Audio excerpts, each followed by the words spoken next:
Hey guys, welcome back. Bolt Spider here. Sorry about no video yesterday, but me and my two friends, Tetra and Bread, went to the Detroit Regional, and we had a lot of fun, but we all ended up dropping. I did the best, being going 4-4. I was hoping to win it out so I could possibly top with the deck, but it really didn't happen. Sadly, I started performing not that good, but there was a few misplays that costed me a few games. But let's get into the deck profile and let's get right into what I ran. Now, generally for the tokens, I use the Aluber and the YCS token that I have.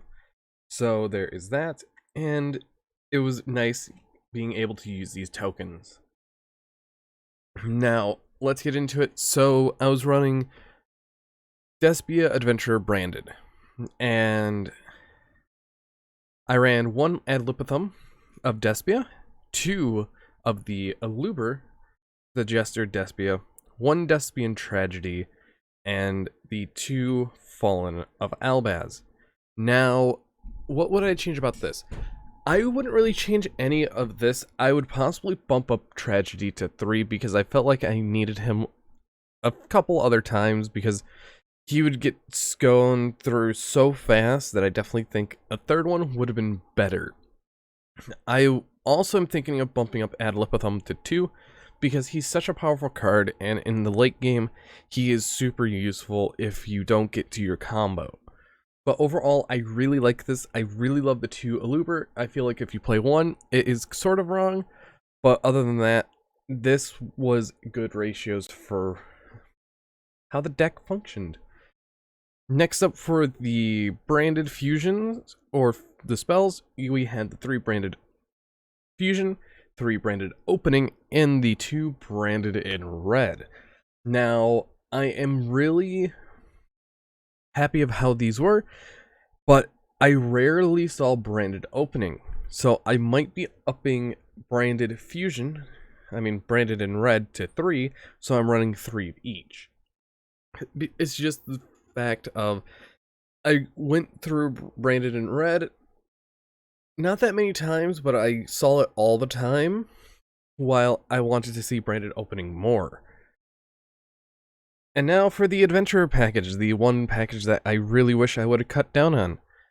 We have triple of the Aquamancer, or White Water Enchantress, one Wandering Griffin Rider, triple of the Rite of Armisier, one Fateful Adventure, one Dracoback, and the one Foolish Burial because it's just another copy of our Water Enchantress and Despian Tragedy. Now, what would I have cut from all of this engine?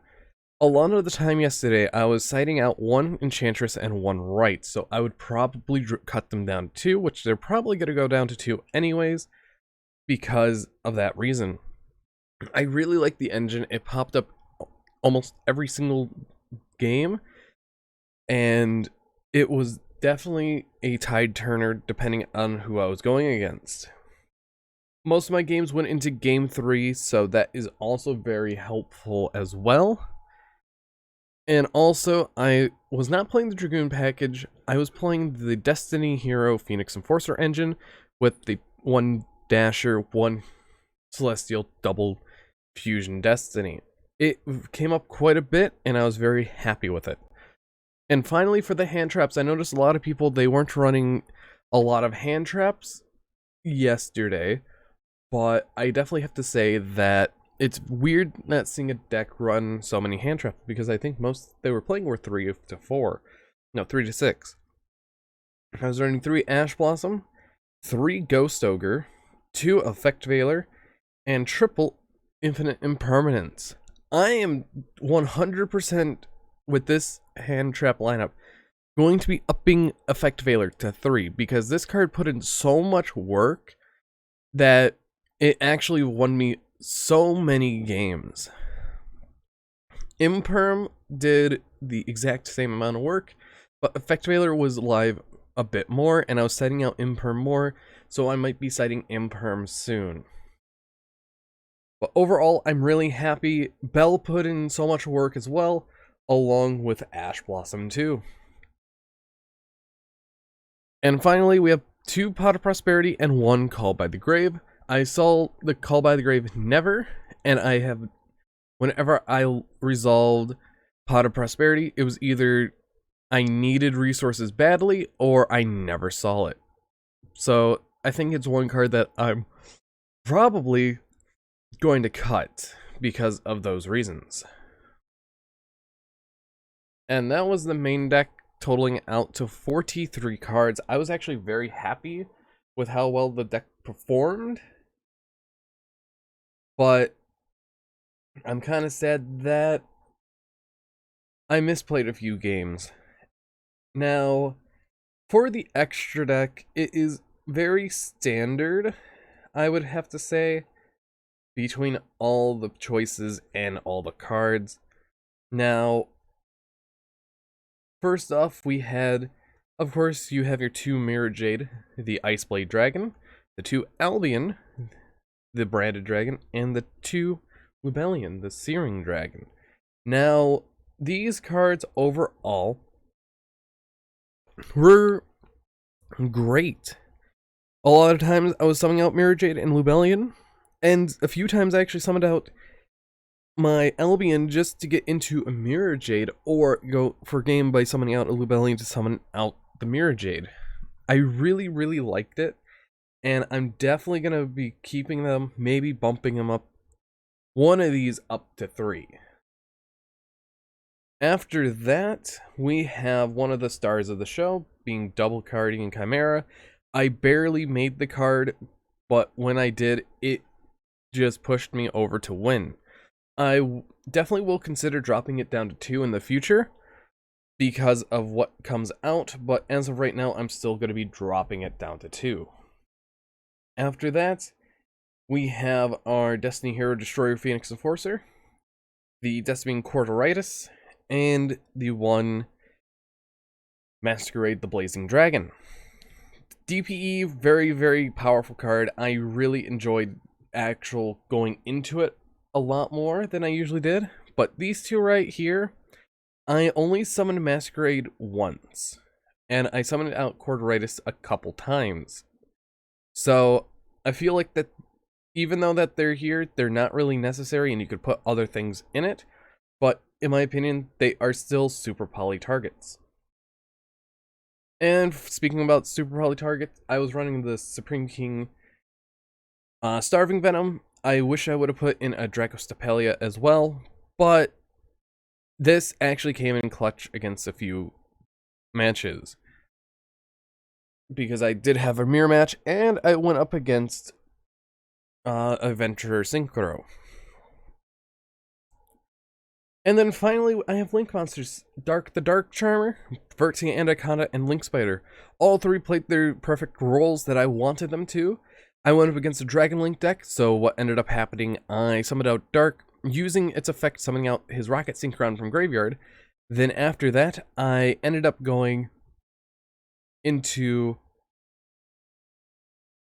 activating Fusion Destiny, chaining Branded in Red, because Branded in Red does not have a restriction to the summoning of a fusion monster, and I ended up making a whopping DPE Guardian Chimera board, popping 2 of his monsters and getting rid of the Fateful Adventure that he was running.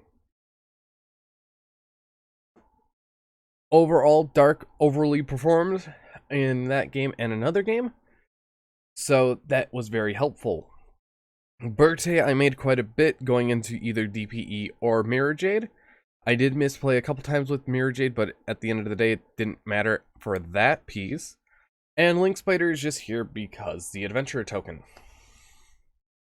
And finally, for the extra deck, or side deck, I mean, it is a very interesting what I did for the side deck, but let's get right into it. First off, I decided to try out Retaliating Sea. Retaliating Sea actually came in a few times. I did misplay it with it once, but against that matchup, I don't think it really mattered. But it kind of would have mattered if I realized it sooner. But overall, yeah, the one match that I misplayed with it wouldn't have mattered because I won that match anyways. But it overperformed my expectations. I really love this card now, and I'm definitely going to be playing more of it in the future because it goes against Prank Kids if they activate Prank Kids Prank, or even the other spells that they have, like their fusion spells, or also you have their